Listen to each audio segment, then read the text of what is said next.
Welcome to Buckeyes Tomorrow Morning for Thursday, May 4th. I'm your host, Tom Orr. The Indiana game is in 122 days. The game against Michigan in 206 days. We're going to be talking football today. We're going to be talking about football recruiting. We're going to be talking about Ohio State versus Michigan football recruiting.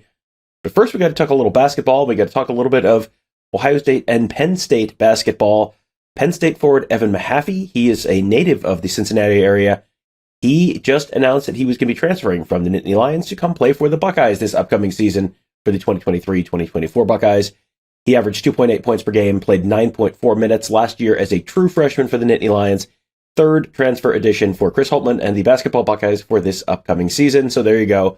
Now you're up to speed on basketball. Now let's talk a little football.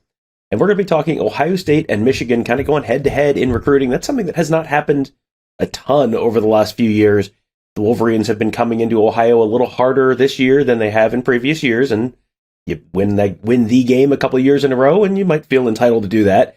They obviously got one running back out of the Cincinnati area already, but that is maybe where that's going to end as far as head-to-head battles with Ohio State. There's some smoke out of Michigan that maybe they're feeling okay about where they stand with Springfield cornerback Aaron Scott. But Marc Givler of Buckeye Huddle was just down watching Scott, talking to some folks around that program. Mark, I guess let's first start with Aaron Scott just as a prospect. What did you get to see out of Aaron Scott, and why is he such a hot commodity in the Midwest in recruiting right now? Yeah, I was at the GWalk showcase. All the kind of the suburban Dayton teams had a college showcase, and they each school would go for like an hour and a half, and then you'd go on to the next school and get the next guys and everything else. And so the coaches were kind of doing this. Tim Walton from Ohio State was doing this earlier this week. And so every school kind of did things a little bit differently, and the weather got worse as the day went on, so some schools kind of moved things inside, and there wasn't a whole lot to do. Springfield actually did a lot of things outside, but it was more of like a combine setting. They did a lot of combine drills, shuttle and running and cutting and things like that. And you know, Aaron's just so smooth. He's legitimately 6'1". I think he's grown maybe an inch or half an inch in the last 6 months, because he was looking me eye to eye. 6'1.5" according to the doctor a couple weeks ago, so he was looking me dead in the eye. So, I think he's certainly on the optimistic side of 6'1". It's not a 5'11.5" guy masquerading as a 6'1" guy. So, long, athletic, very twitchy for his size, just very smooth, very, very smooth. For my money, he's the best prospect in Ohio in the class. Well, and if he is the best prospect in Ohio in the class, he is going to be someone that Ohio State's definitely going to want to land, and that is a position where they're trying to load up the cupboard again this upcoming offseason. And Michigan obviously coming in hard after him as well. And you're hearing some optimism from the Michigan side of things that, you know, they have a real legitimate chance to potentially steal him out of Springfield. What are you hearing on that front? Where do things stand? You know, obviously we're still, 7 months and change away from early signing day, so it's still a little early, but where are things standing right now with Aaron Scott and the Buckeyes and the Wolverines? Yeah, well, certainly Ohio State and Michigan are his top two right now. Notre Dame and Tennessee are fighting it out, trying to get official visits. We'll see if that happens. He is visiting Michigan and Ohio State in June. He's going to get those all final. I get his visit schedule finalized here pretty shortly. And looking at probably a July, maybe early August decision. He wants to decide before senior season. And like I said, look, Michigan is clearly in the top two with Ohio State, but I do not have reason for concern on Ohio State's end at this point. Tim Walton has really, really worked this one hard. He was been all over Aaron Scott and his family. Again, he was at the school the other day watching him work out.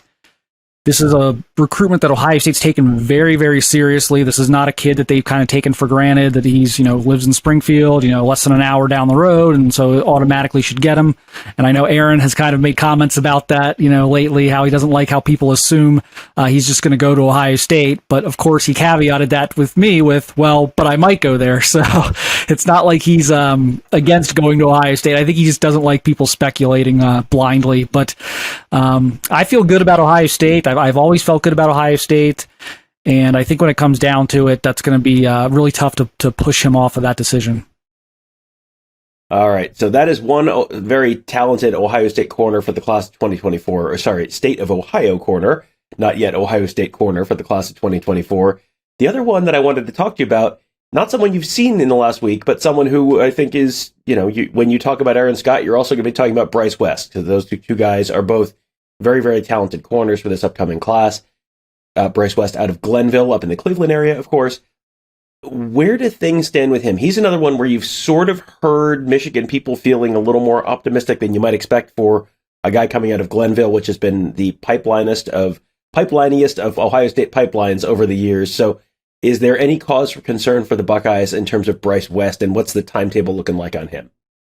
I'm not hearing anything that should concern Ohio State at this point for Bryce West. I think he'll be in the class when the dust settles.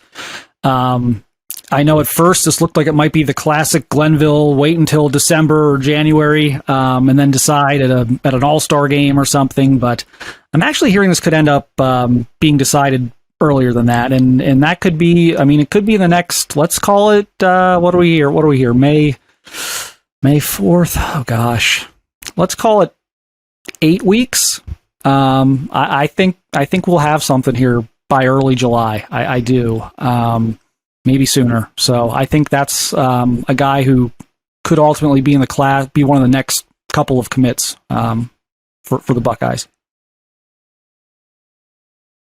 All right, and one more 2024 guy to talk about in-state, Reggie Powers. He is a safety, and he's someone who I think we've kind of been thinking could jump into the class at some points in the past, and it hasn't happened yet.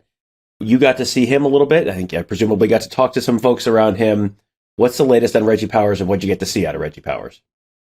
Yeah, so Centerville actually did a lot of good stuff. They actually went full 7-on-7. They did a lot of one-on-ones. Reggie had some really nice moments. He had an interception in 7-on-7. He's very physical. He's a very strong physical kid. Can he play free safety? I think is kind of the question that needs to be answered right now. Or is he more of an in-the-box safety, and how does that fit? He's got an official visit to Ohio State in June. He's going to go to Pitt. And right now it sounds like Ohio State's still in good shape, and kind of see what happens here. But yeah, it's a little interesting he hasn't committed yet. So I don't know if Ohio State's got a dozen defensive backs maybe. They're in at least decent shape with, at least in the top maybe 3. And so I think as they decide how many they're taking and where to kind of use their resources and who's serious and who's not, I think we're going to have some shuffling around once you get outside of like Bryce West and Aaron Scott, who have kind of been pulled aside and said, look, you're our 2 guys at corner, and then we'll fill in around you. I think the Reggie Powers and Miles Lockhart's and even a guy who hasn't been offered yet, Terion Nichols out of Cincinnati Withrow, I think there could be some shuffling there, and it'll just be interesting to see. It's one of those things where Ohio State's in good shape with all of those guys right now, but as the dominoes start to fall and they get 2, 3, 4 commits in the defensive secondary, you do wonder like if someone takes a look at that and just says, I don't know about that. Yeah, so that'll be something to watch. Ohio State in great shape right now on the offensive side of the ball, defensive side of the ball. That class still starting to take shape. So that's 2024. I did want to talk to you about 2025 and Dorian Brew, who is, again, someone out of the sort of Dayton area and someone who has been listed as a very promising wide receiver, but it sounds like there's some late-breaking news on that front and where he might be playing at the next level.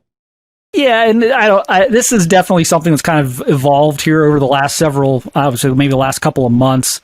But Ohio State is recruiting Clayton Northmont star Dorian Brew as a corner at this point. He kind of burst onto the scene as a wide receiver. I talked to him at length earlier this week, and he just kind of said, I think that might be my corner, might be my best position. He's, he's 6'1", 6'2". He's a track guy. So he's kind of a prototype corner body in that sense. And so I think actually a very mature and smart decision here is essentially, most schools are recruiting him to play defense. He wants to play defense at this point. And then, some schools are kind of telling him, well, you can maybe play offense or do some special teams, but he's primarily a defensive back at this point. And given his kind of unique physical tools at corner, I think, and given how many receivers are out there that kind of fit his physical profile, I think it's a great decision. So Tim Walton was also over there the other day at the GWalk showcase, so he was watching Dorian Brew. Now, Northmont, the weather really got rough later in the day, and Northmont kind of was in the middle of that, and so they just kind of went inside and lifted and did a couple of drills and stuff. But he's an explosive kid. He's strong. He's bigger than I thought he would be. He doesn't, he's listed at 185. I mean, he looks almost bigger than that to me. He's just a really strong, solid kid. And great bloodlines. Donica Merriman, his mother was a track star at Ohio State. Derek Brew, his dad, was an Olympic gold medalist. So there's a lot of speed in that family. So he's an interesting kid, and I think right now, I think Ohio State and Notre Dame are probably out in front of the pack, but there's a long way to go there. Yeah, he is a 2025 recruit, so we still have another, if it's 7 months still, early signing day this year. So 19 months out for Dorian Brew, but if you have Ohio State ties and you're a Dayton area, Northmont kind of kid, that's you figure Ohio State's going to be in that one probably the whole way. So a name you're probably going to be hearing a bunch more and probably reading a bunch more at BuckeyeHuddle.com. Mark was covering a couple of camps earlier this week. We've talked about 4 of the players, I guess 3 of the ones you saw, plus another one. And man, there's a lot more to read, a lot more to learn at BuckeyeHuddle.com. Mark did his all-day chat on Tuesday, answering questions about just about everything from steak, AI-generated art, some really troubling AI-generated art, to recruiting, to this year's class, Ohio State team and what the big concerns were there. Maybe the most interesting question I saw you answer there was, okay, 2023, 2024, 25, put these 3 in the order of most to least likely to win a national championship. Your answer was different than mine, so if you want to read all about that and Mark's thinking there, you can find that on the huddle board at BuckeyeHuddle.com. You can find also our fantastic team of insiders, Kevin and Tony covering the team, Alex and Mark covering recruiting, our whole team of X's and O's gurus covering the schematic stuff, making you a smarter football fan. You can read all of that on the huddle board at BuckeyeHuddle.com. Find us on YouTube at youtube.com/BuckeyeHuddle, and of course on our new YouTube channel, youtube.com/@CFBPlaybook. Make sure you are subscribed to all of those. Great content coming from all of those, and of course the YouTube stuff, all free. So no reason not to subscribe to that right now. So that will do it for today. Thank you guys all for joining us. Have a great day. We'll talk to you tomorrow.